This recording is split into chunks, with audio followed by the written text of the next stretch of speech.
Hello, everybody. I am talking about Saturn Ketu from London, and we are at the Bava conference. And I'm just walking down Mandeville Place and going towards the Bava conference. So, right behind me is our number 11 Mandeville Place, and more about Ketu in Purva Ashadha.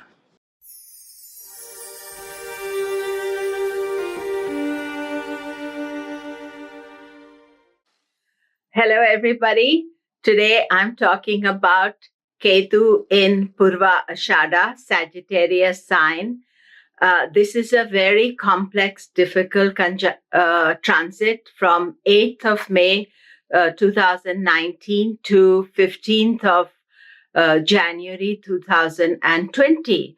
There are going to be 2 solar eclipses and 2 lunar eclipses in which Ketu is involved, and also many conjunctions. So what to make of it, how to deal with it. And of course, Ketu is all the time with Saturn during this transit. Hello, this is Komilla Sutton, and I'm talking about the Ketu transit in Purva Ashadha. So from the moment Ketu goes into Purva Ashadha on 8th of May, it is tightly conjoining Saturn. And the main thing about the difference between Saturn's transit in Purva Ashadha and Ketu's is that Ketu is looking at Purva Ashadha with a fresh pair of eyes. Saturn has already transited Purva Ashadha almost to the end of it by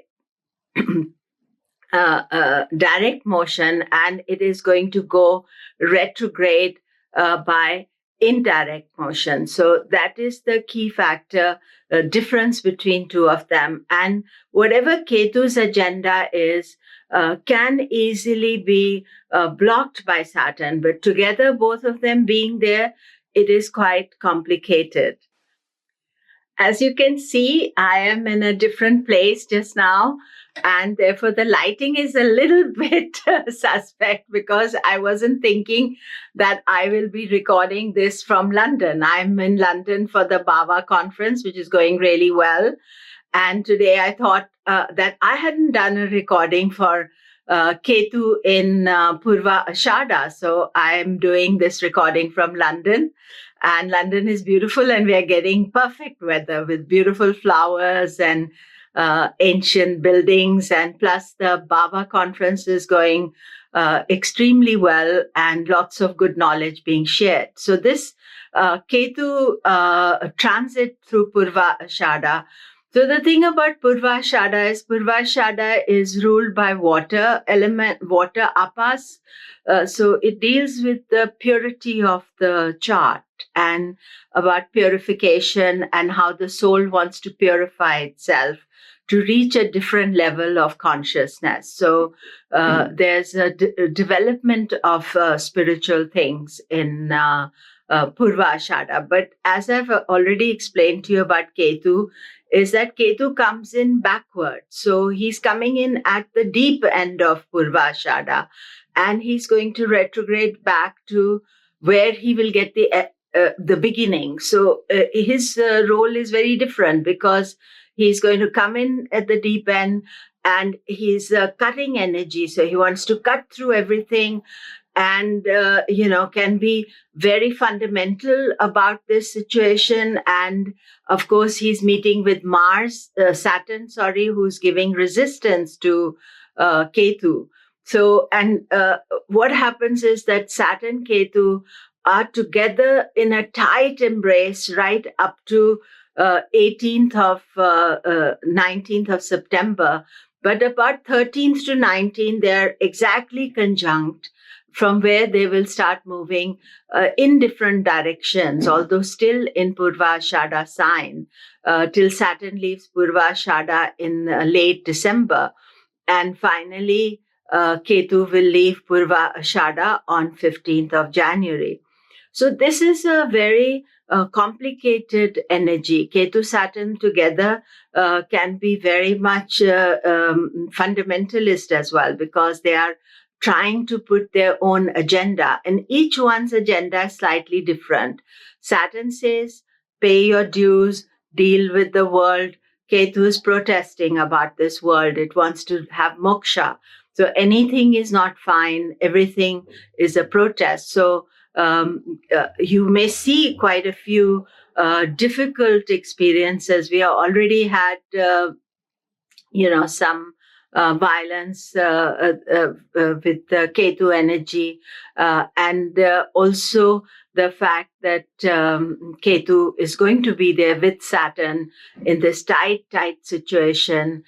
This is very complex transit. So we have to watch this transit carefully. And the main message we should think about it is one of purity and thinking about doing things in a positive way. There is, of course, the 14th of June when Mars and Rahu are opposing this transit. And then there is also other aspects of around 14th, 15th, 16th. There will be Mercury conjoining with Mars, Rahu in Gemini. And then 2nd of July, there is a solar eclipse in Gemini, but Ketu will be opposing it. And then there is the Ketu eclipse, which is a lunar eclipse, which is on 16th, 17th of July, which is with Saturn. So this is the eclipse where Ketu, Saturn are together and the eclipse is taking place, full moon eclipse. Now, one other thing to remember is that Rahu is not changing the nakshatras. Rahu is still going to be in Punarvasu nakshatra for some time. So Ketu is the only planet changing nakshatras on 8th of May. So this is something, the signs are the same, Sagittarius, Gemini, but the nakshatras are different. So in this Sagittarius Purva Ashadha, we have to be conscious of some intolerance as well towards religion, towards other people's dharma, other people's ideas. And we should consciously practice spiritual, and calmness and balance, because without thinking, without knowing, especially that is what Ketu's effect is, that he can suddenly make us wake up and deal with some different issues. Now, Ketu also will conjoin with many planets, and I'm going to just talk about that. So in November, Jupiter changes signs and goes into Sagittarius on 5th of November. And then we have, potential Jupiter Ketu conjunction, but that only takes place in January. But before that, what happens is that Venus comes into Sagittarius, and Venus will conjoin with Ketu, which can be difficult for Taurus, Libra, Lagnas. And the exact day of Venus-Ketu conjunction is on 2nd of December. Remember, Venus is the ruler of Purva Ashadha.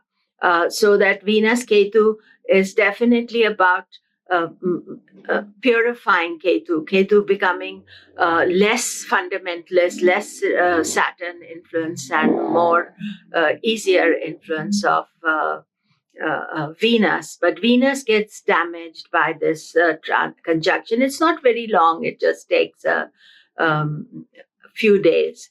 And then Mercury and Sun will join Ketu and Saturn. We have Sun Ketu conjunction on 30th December and Venus Ketu conjunction on 2nd of January. But what you see is that before that, on 26th of December, is the Ketu solar eclipse.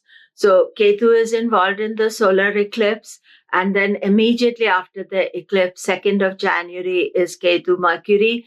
So Gemini, Virgo will be affected by that. And then Ketu Sun, which is for Leo. Of course, everything is happening in Sagittarius. So Sagittarius is really getting a lot of energy and activity. And then we get on 6th of January, Jupiter Ketu conjunction. And of course, that is connected to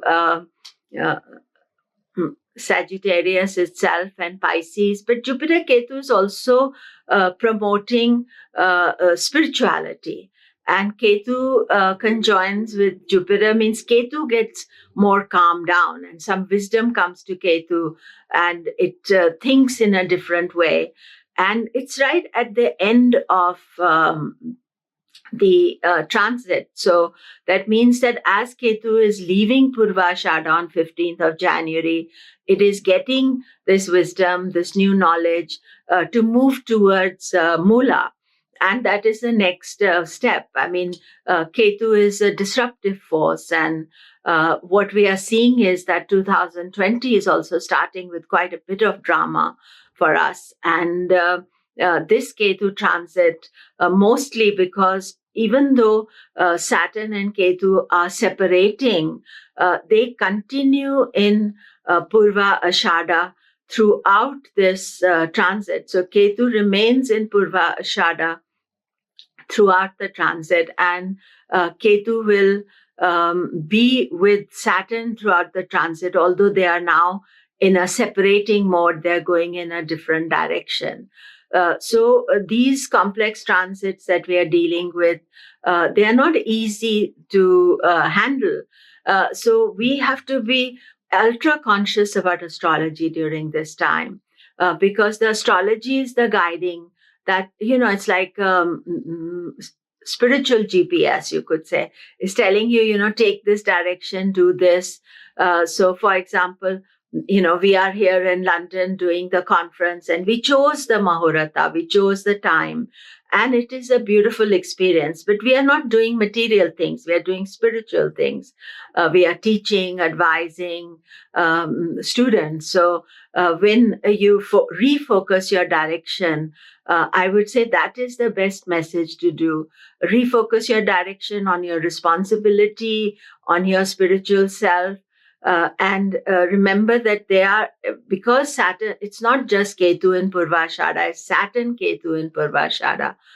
It is a complex transit, and therefore all of us need to be careful, vigilant, and be conscious of the guideline that Jyotish gives. Jyotish is the science of light, and it reveals what the stars are telling us, but it doesn't reveal us like in a fixed situation. That means we can do something about it.